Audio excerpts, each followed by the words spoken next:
So, Lev, look, you and I, we both know Trump never makes a move unless it somehow benefits him literally personally. All right, so let's be honest. What's Trump really getting out of prolonging this war between Iran and Israel? Well, he's trying to get several things out of it. I called him Donnie two. Did you see that one? I call him Donnie 2 weeks now. That's Donnie 2 weeks because everything is 2 weeks. But it's interesting. It's a great question, but it's very strategical because behind the scenes, what nobody's talking about, the media, none of them, and that's why it's like a far fetched somewhere hidden in this in the woven weaves. But Steve Witkoff is the guy, remember, that's connected to both the Middle East and he's also connected. He's the one that's speaking to the Iranians. He's also the one speaking with the Russians. Okay. Vladimir Putin and Trump said out the truth out loud by accident. I don't think he meant it, but you know better than anybody how Trump just talks. Sometimes he just doesn't stop and talks. What he said, he speaks to Putin all the time, and Putin wants to be the mediator to negotiate, to do something. And he even made a comment: negotiate, try to figure out Ukraine first before you get in here. So Putin is playing a very interesting game here because he doesn't care about Iran. Iran for him is a tool. Iran is a proxy for all the terroristic stuff that he does around the world. That he uses Iran and their proxies like Hamas and other stuff like that. Iran helps him with shadow oil fleets that he's using to go around sanctions to be able to fund his wars. Iran helps with the Shihad missiles that he bombs into Ukraine all the time. So, but what's interesting is Iran is also a sacrificial lamb for him because he knows Donald Trump needs a win. Donald Trump needs optics. He wants a win. He wants to come in there, and basically say, I got some kind of peace deal done, or I stopped the war, and I got rid of the nuclear programs. That's what Donald Trump wants. If Donald Trump could come in and say he destroyed the nuclear weapons in Iran without losing any soldiers, without going to war, and he would basically appease his base and appease what majority of the world and our country. If you take a look, majority of the country doesn't want. I would be 100% in favor of it. Exactly. So that's what Donald Trump wants. And what Putin is trying to give him by playing a game is very interesting because Putin is saying to him, okay, I'm going to allow you. This is what we spoke about earlier on our Substack Live about the last conversation they had between Putin and Trump when Ukraine hit Russia very hard inside.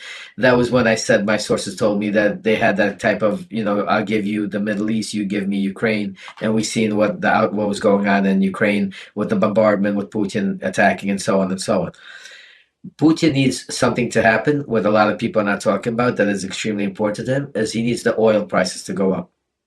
Because right now, Putin's economy in Russia is they're almost done. He's leveraged to the gill. The war is crushing him. The sanctions are crushing him, and so he needs it. And if the oil prices don't go up, Russia could be and is in a lot of trouble. If right now what happens, and I think the next steps that we're going to see happen is terroristic, attacks, in the Straits of Hormuz, where all the oil are going in, or bombing or fires for oil, facilities all over Iran going up. That's going to jack up the price of oil, which is great for Putin because it brings tremendous money to their war machine and to fund what they're doing.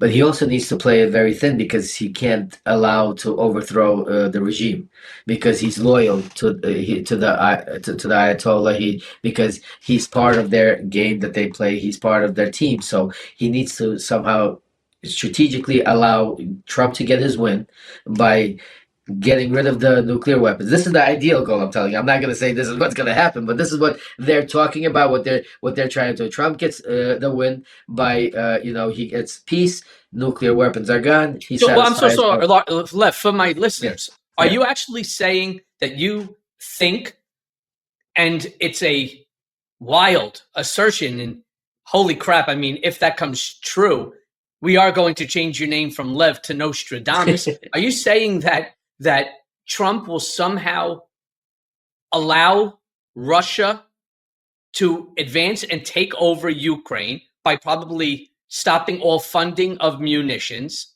and the exchange is going to be that Israel and Iran come to an agreement, a deal, as Trump likes to put it, that will, in essence, be the denuclearization with verifiable proof from the agencies of Iran's nuclear program? Yep, 100%. And to add to it is Putin is going to allow Trump and Israel to take out these nuclear weapons. He's going to, except for certain facilities, which he made a very interesting comment because Putin likes to throw a wrench into everything because he's a mastermind, strategical manipulator. So he was asked about, listen, and his Q&A he was doing in Russia, and they were saying to him, you're supporting, you have deals and you have agreements with Iran. Are you going to allow them just to go bombard their facilities like that? So Putin said something interesting. He said, well, we are already helping because in one of the main nuclear facilities, I forgot the name of the facility, he goes, we have over 600 Russian scientists that are working there now.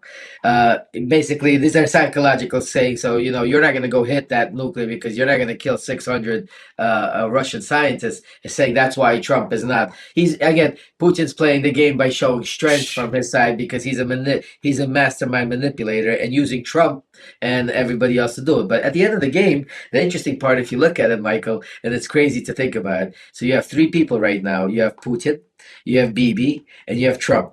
All three of them, if they were not president or leaders of their country, would be in prison. Putin is a war criminal that Bibi was in the middle of a corruption trial that he went away when he won. And Trump is, out of all of them, is actually indicted, convicted criminal, 34 counts convicted criminal. So these are three people that are right now controlling the war in the Middle East, the war in Ukraine and Russia and Eastern Europe, and the war going on here in the United States that Trump, because of the thing that we also don't talk about is we literally still, till this day, have troops in LA that are, as Kristi Noem said, that are there to liberate Los Angeles. We're going to certainly get into those LA ICE raids, including what just took place, about a week or so ago, there with at the Dodger Stadium. But I want to ask you this then, because there's been some backroom chatter that Trump's inner circle sees this war as a reset button for his presidency. You believe that they're deliberately, say, fanning the flames to distract from domestic failures? I think it's a combination. I think you're definitely right where there's a portion of that mega base, portion of that, so, that are flaming all kinds to constantly distract. And that's part of Trump's MO with everything he does. He throws so much shit out there to distract, to be able to, so you don't know what really is going on. But it's also interesting about the reports that have been coming out, talking about how Trump is only listening to a very small group of people about, what's going on in Iran and stuff like that. And one of the names that keeps coming up there is very important because I keep saying these talks, are meant to be able to somehow, again, like I said, all Trump cares about is the optics of getting the win. If he could stop this war and get a win and allow then Putin, because remember, Putin is telling him that he will take over Ukraine as long as Trump cuts off all support and help, and which we've seen that he's done to the point where he's even redirecting missiles that were supposed to be congressionally already approved, that instead of going to Ukraine, he's redirecting them to the Middle East.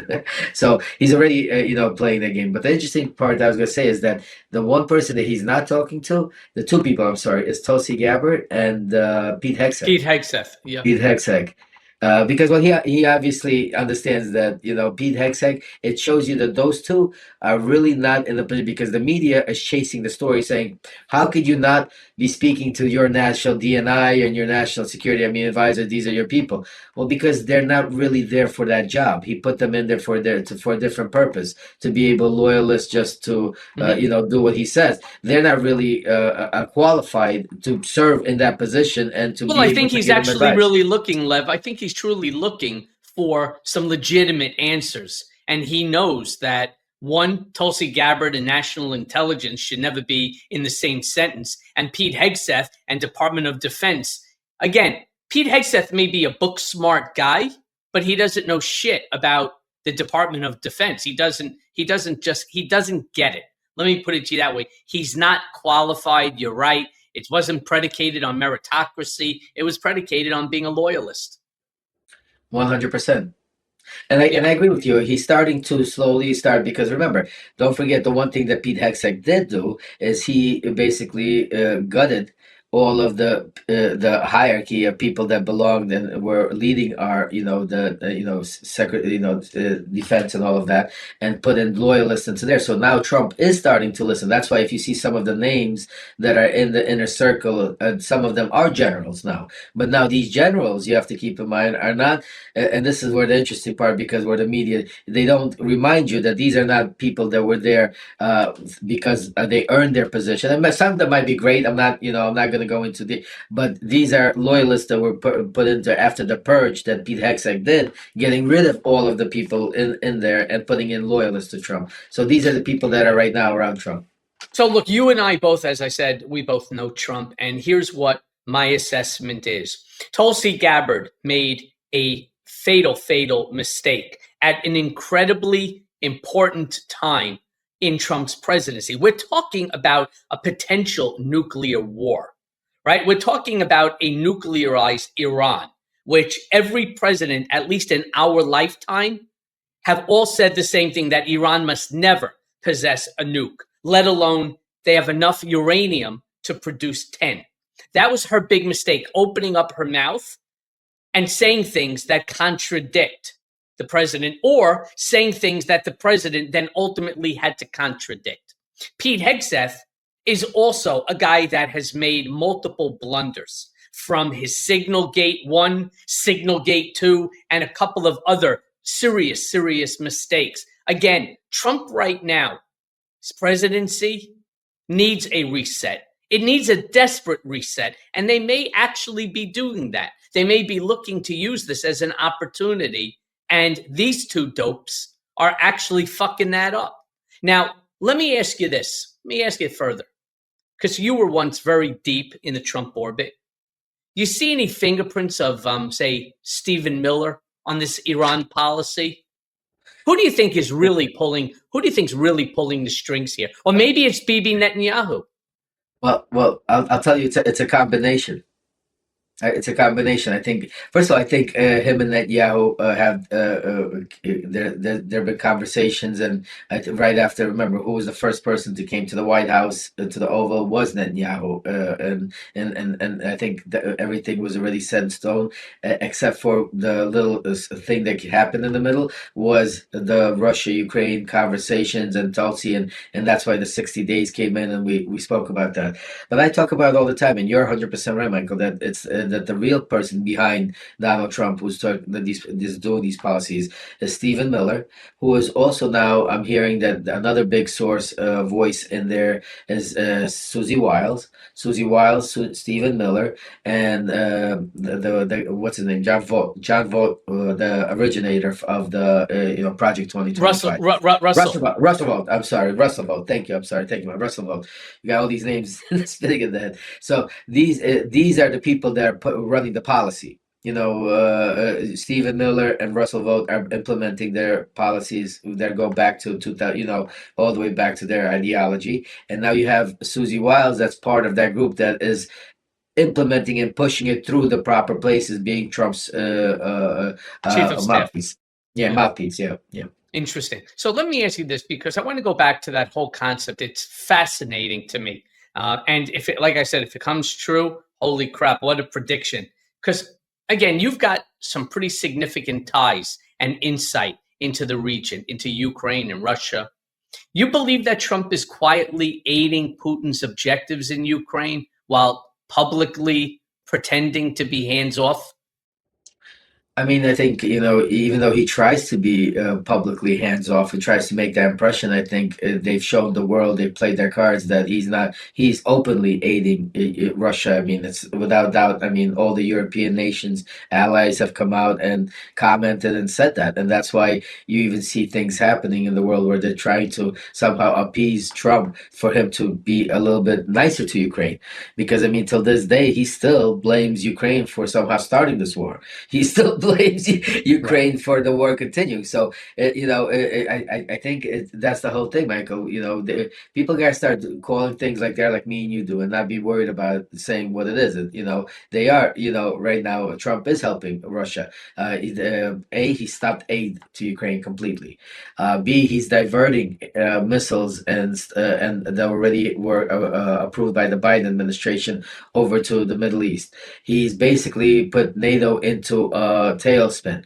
He's told all our European allies that it's go screw yourself, go. You're the ones that have to deal with it with Putin and Trump. He constantly, just even literally at this. The G7, he was there not talking about how to deal with Putin and peace with Ukraine, but talking about how Putin and Russia should become part of the G8. That it's a mistake. But I'm sorry to I got we could break this actually on here, and the Midas touch Mea Culpa with Michael. I have a source. It's not 100% yet, but it's falling into place and everything. Me and you have been talking about Trump. Something's maybe health wise and everything, but some of my Ukrainian sources tell me from some of the people that were in the G7 saying that Trump is definitely something's not well health wise, because there's a smell coming from it. And I'm not saying to be funny.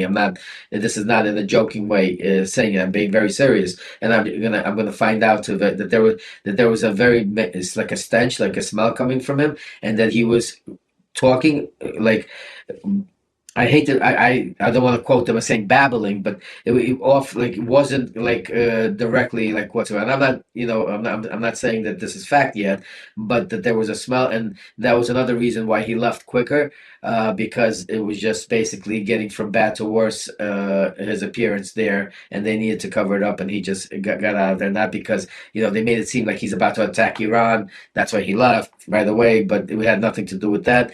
There, and it's not like, and I'm not saying mental health. I think it's actually some sort of he has health issues, and some other people have been telling me, if you look at his hands that have been close up to him, you see a lot of IV. What's it called? Marks. You get like black and blue marks from IV. I don't know. I got to be honest. I don't see it. No, that's what I'm hearing. Yeah, I'm just telling you what I'm hearing from the G7. I haven't stood next to him. I'm not saying, I know a lot of people. I haven't seen him. I haven't seen him in a while. So and so again, it's been about 8 years since I've actually sat next to him. Well, it was interesting to hear that, though. Yeah, go ahead. Yeah, I mean, it is a great question as to why he actually really left so early.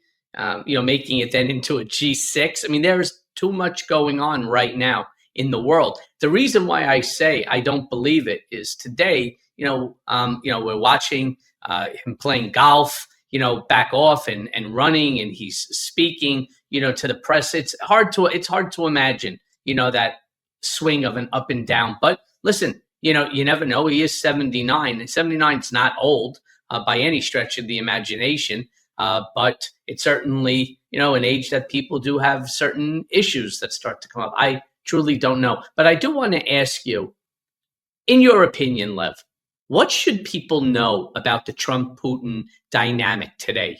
And you think it's more dangerous this term than it was the first time around?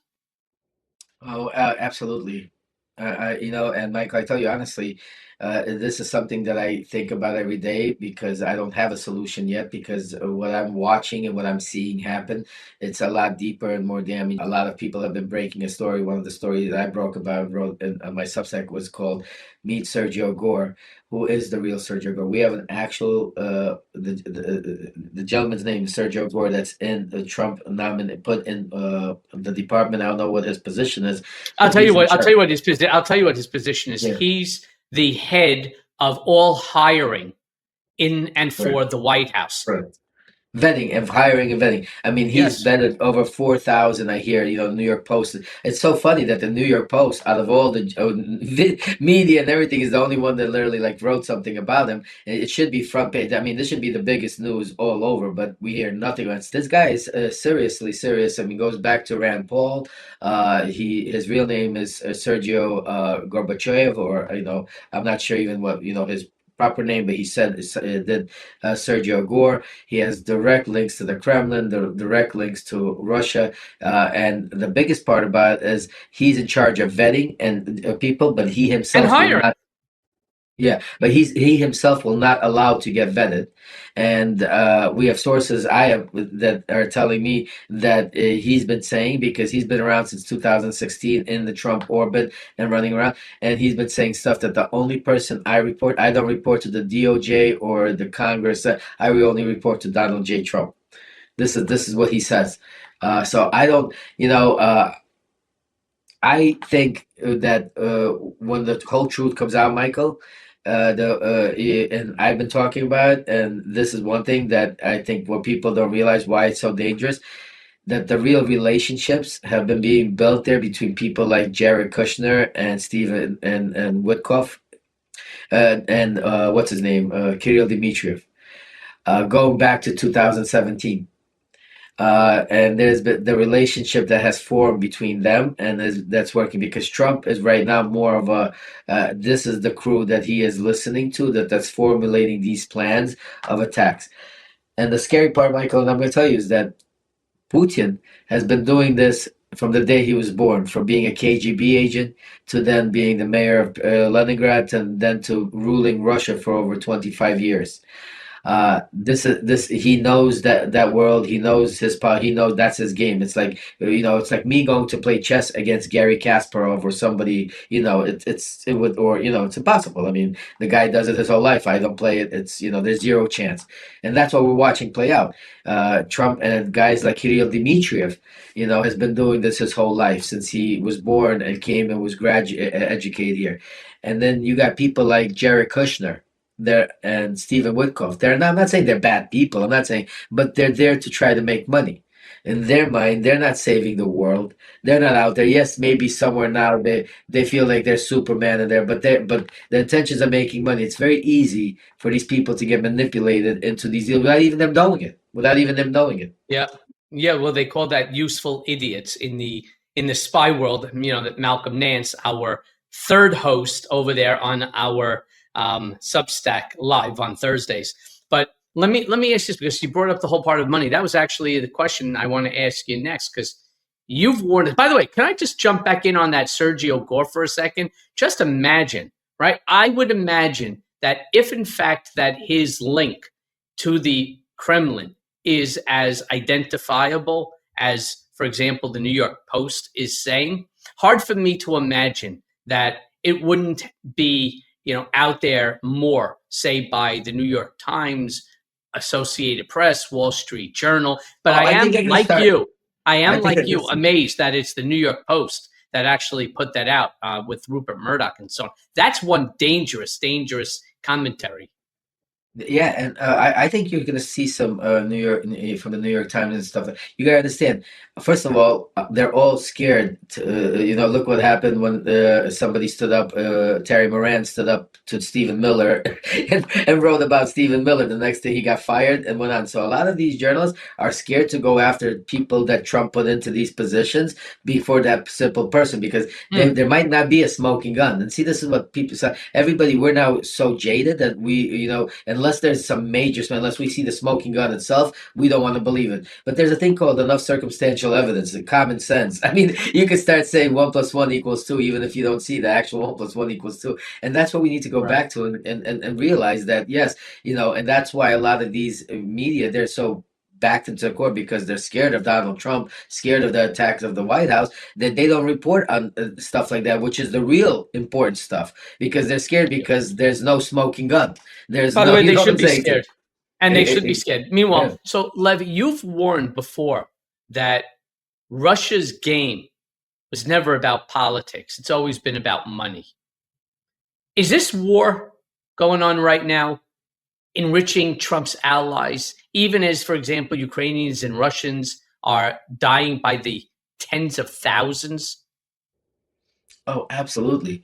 And I think it's gotten to such a degree that it's even I couldn't imagine. I don't think even you could have imagined that they're going to even take crypto to such a degree. I mean, the way that the Trump family right now is profiting from real estate, crypto projects all over the country, and God knows what. I mean, now they got a cell phone coming out. They got sneakers. They got he's They selling got gold Bibles, bars, they got guitars, Bibles. I they mean, got it all. They they got got NFTs, they've got meme NFTs. coins. Exactly. I mean, and so that alone, and that's not taken into consideration the way he plays the stock market basically for his own because for the Lutnicks and everybody else around him that are making, I can't even imagine one. If you got the sitting U.S. president coming out at 9:30 in the morning, putting out tweets, it's going to be a good day to buy today. Go buy your stocks, and all of a sudden, an hour later, he puts out a press release about tariffs, and the market shoots up like a. I mean, so there so are his these are just simple examples of showing how yes he himself and his allies are making money from crypto to the stock market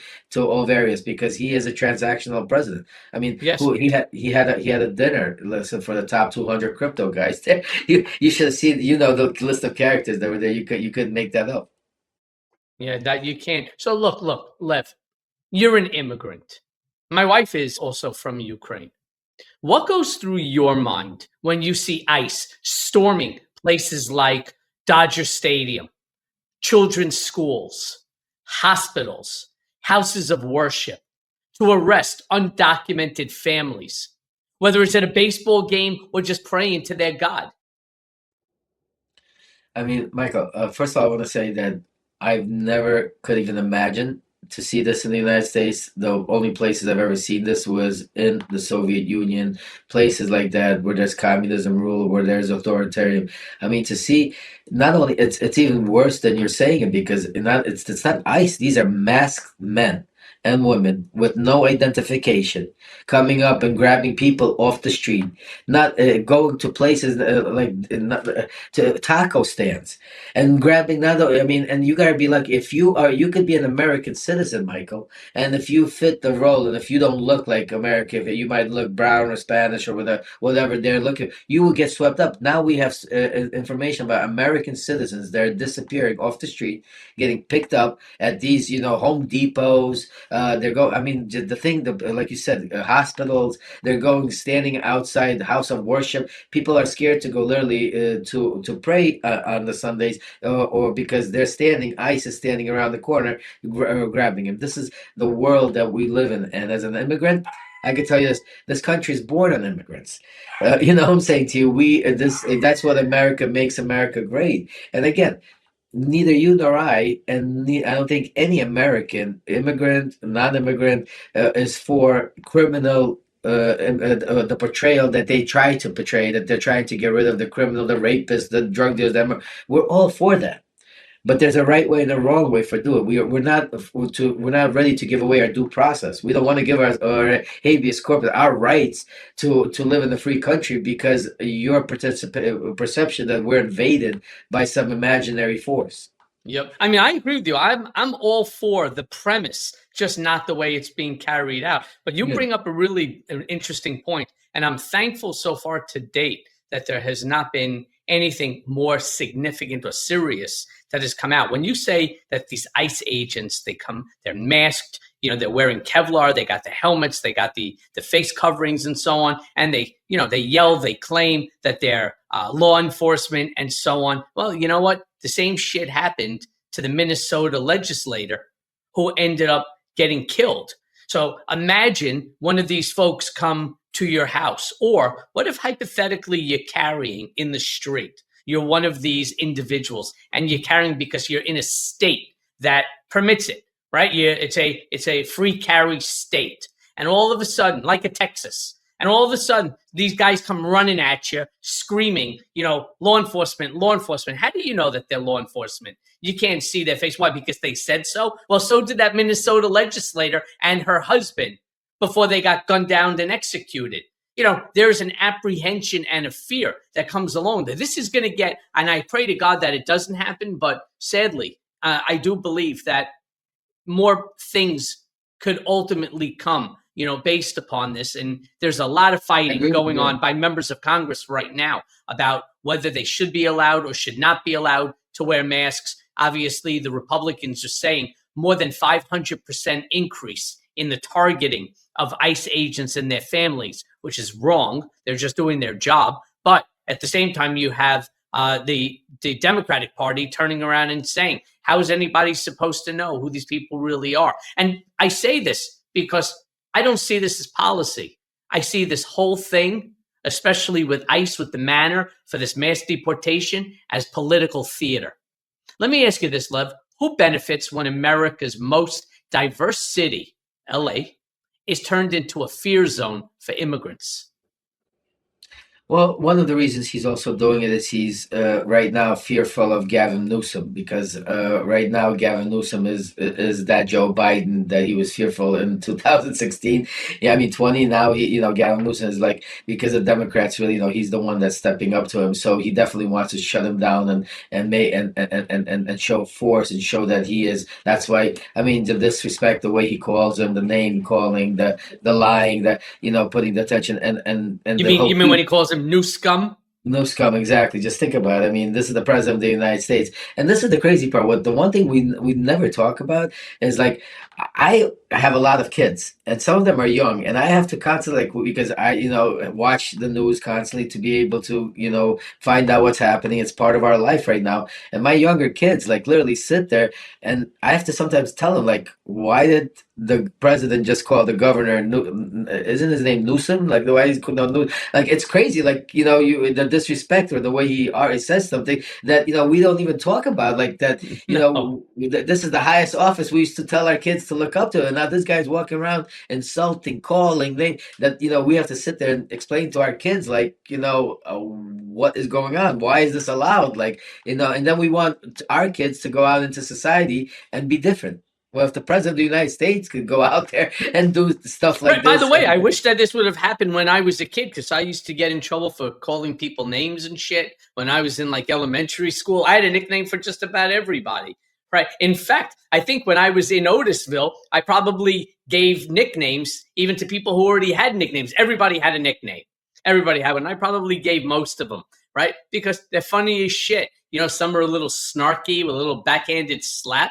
And others were actually just stuff that was so obvious. But you got to admit, Trump is fucking good at it, Yeah. He manages to come up with, even as he disrespects his predecessor, another president, I've never seen that happen. Okay, you want to turn around and say, that he was not competent, or that I don't agree with his position on so-and-so. That's great.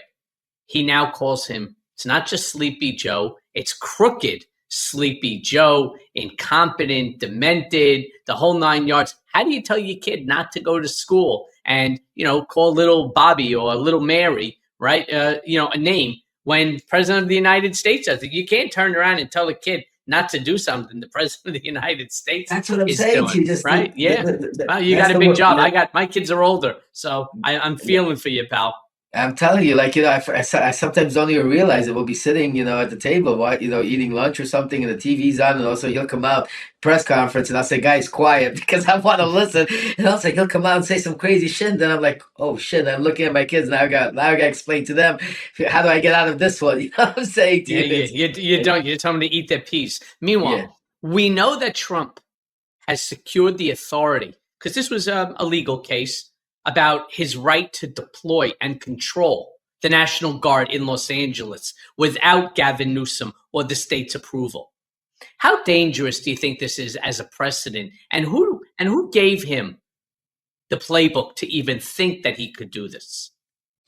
Well, I think the playbook's coming from Stephen Miller and Russell Vought. I think that's the playbook's coming from them. That they basically tell him he could do this. They give him the reasoning why he's able to do it, and we've seen it play out in live open in the Oval when Stephen. I don't think it's Stephen Miller, to be honest with you. I don't mean to interrupt you, my brother. Yeah, I don't think Stephen Miller at all. I don't think Stephen Miller has enough knowledge with, especially legally, to understand, what the the way it works, they bring up the idea, and then they have the legal attorneys are there. They're gonna. He has all yes. Yeah, but somebody in this specific case, when they were going to deploy the National Guard, I guarantee you, somebody turned around and said, you actually have the authority to deploy the National Guard to LA, to New York, to California, to Texas, to Louisiana, to anywhere that you want, so long as it's part of national security and for the protection and the welfare of, of the state. You have that right. Stephen Miller's not the guy that came up with that. I'm probably with you on Russell Vought, the designer Project 2025, or maybe somebody else that's sitting in that inner circle. But this is definitely not a Stephen Miller. Now, once the issue came up, I'm certain that Trump probably said to him, Stephen, go do some research on this and get back to me immediately. And so he did and said, you know what? I spoke to counsel, and they said, absolutely, you would have the legal right to do it. And so what does he do? He goes ahead, deploys the National Guard, tells them, be rough. Do not be nice. And I've heard him say that many, many times over the years. Like, he never understood why police officers, when they're putting a perp into the back of a patrol car, they grab the top of the head, they arch the back, they seat them in. What Trump wants to see them do is grab them by the fucking ear, smash the side of the temple on the opposite side into the corner of the door frame, because, they're perps and they deserve to be treated that way. The same way that he really wanted to see these Homeland Security agents shooting people in the legs who are trying to cross into the United States. Yeah. No, Michael, I mean, you're 100% right. I mean, he's definitely a different type of character. And I agree with you that it's probably Russell. Well, because again, Stephen Miller is not the genius behind him. He's the mouthpiece that's closest to him, that basically explains to him, just like you said, just like we see it in the Oval, he explains to him that you could do this, but the real masterminds, definitely it's Russell. Who the other players are, it's interesting. I don't know, to tell you honestly, because who's there telling him that he's able to do, but it is definitely somebody.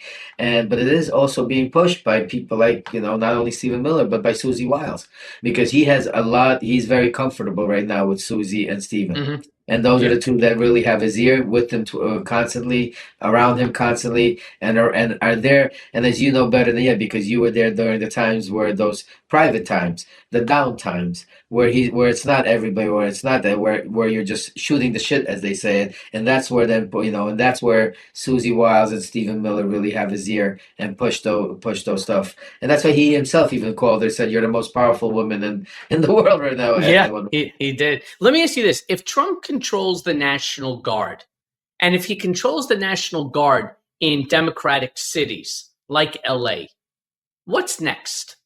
Lev, you think that we're inching toward a soft civil war, or do you think we're already there? Well, it's interesting you said that, Michael, because there was another thing that Trump broke that nobody's talking really about, is that he is now asking for a independent counsel to look into the 2020 election because he feels it was stolen. Now, the first reaction you might think, and everybody would say, "Oh, that's crazy. Doesn't Trump is just being Trump." This is where the problem is. I think it's part of a bigger game. I think the National Guard, saying that there was, the 2020 election was stolen. The right now, Senate and Congress committees looking into Biden's auto pen, and I think this is all part of a bigger plan. That because what I'm worried about, this is what you keep talking about all the time with Malcolm and all of us, is to be able to get to 2026.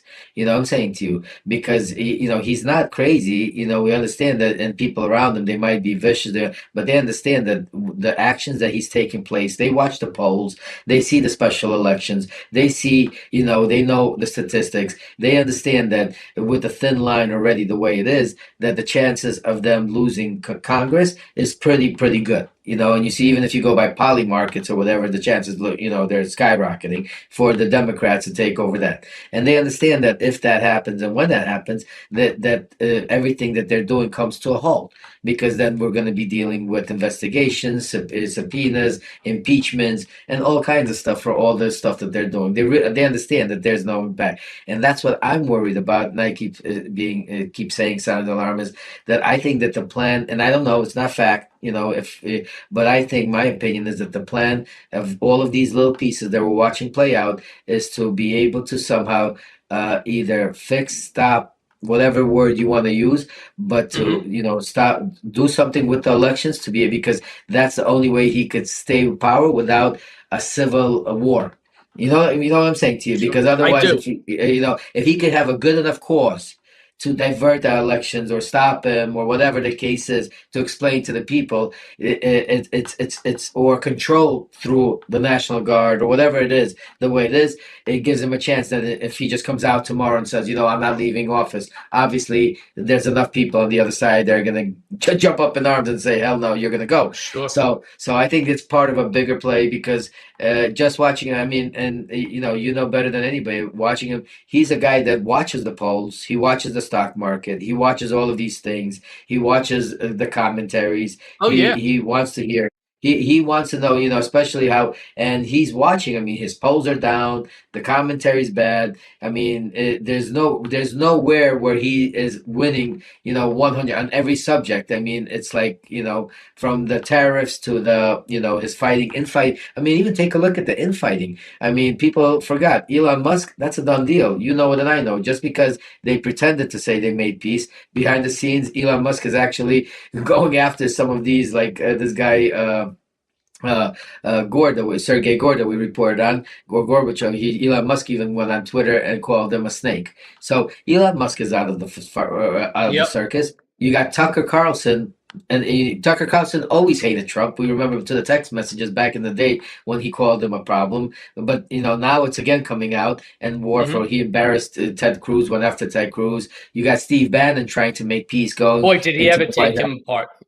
Yeah, you saw that. That was incredible. Yeah, you know, I did. Hey, so Lev, let so me ask you a yeah. question. Let me ask you this question. Do you have an issue with Biden's auto pen? You think Trump's got something there? Here's the funny thing. There was a book, I remember reading it when I was in prison in Otisville, called Five Felonies a Day. Harvey Westgate, if I'm not mistaken, was the author. And in it, it basically says that every single person in America commits five felonies a day. That's sort of the general premise. What if hypothetically he's right? That at the very end, Biden wasn't doing shit. That there were times that he was completely disassociated from the ability of the office and these guys that were in his inner circle, because I have no regard for any of them, that they were using the auto pen. In fact, and it was reported, we had sent a letter to the Oval Office in regard, myself, Jesse Jackson Jr., and a couple of other people, talking about doing a mass pardon for all felons who have done their time. Being a felon, you're not supposed to be a felon for life, right? That's not Right. what the judge. Only That's not what only the in judge America. ruled. Right, only in Only in America. America. The judge rules that if you do 1 year, 2 years, 3 years, whatever the sentence may be, but when you finish it, why do you remain a felon for life? It's just a stigma that interferes with your ability to exist and your family's ability. So that was there. But the argument that Jesse and I were making is that we don't even think that these animals that were around Biden, those protective animals, that they even discussed our pardon application with them. And I worked on my pardon application for like 5 months. I wanted at least to be considered. It wasn't even considered. And so I do have an issue with the auto pen. I just, of course, unlike Trump, I don't think it needs to be taken to the extent that Trump is taking, which is that every single policy that Biden signed needs to be repealed. Yeah, I mean, I hear you, and I would love to go into a lot of it. The problem is that actually right now, I'm in the middle, because of my relationship with the Bidens, Hunter Biden, and the Biden family in the last year and a half of his administration. I'm hearing, and my lawyers are telling me that I might be subpoenaed, and probably to this whole fiasco that James Comer, and they're having the oversight committee. So because of that, I can't comment on my knowledge of what transpired during that time frame yet. But Obviously, if I am subpoenaed, the one thing I will is tell the truth, whatever I do know, whatever I was privy to. And after that, we could definitely do our show and go There you into it, go. and more likely to go into it. But There right you now, go. I just So, can't. so Lev, look, the hour goes by, as I said at the beginning, very, very quickly, unfortunately. One last question for you. I want to cut through the bullshit, cut through all the spin. With everything that you've seen, you, Lev Parnas, everything that you've seen, Ukraine, Iran, India, Pakistan, Israel, Hamas, ICE, the courts, what do you think is Trump's end game? Is he trying to consolidate power? Or do you think he just wants to burn the whole fucking thing down on his way out?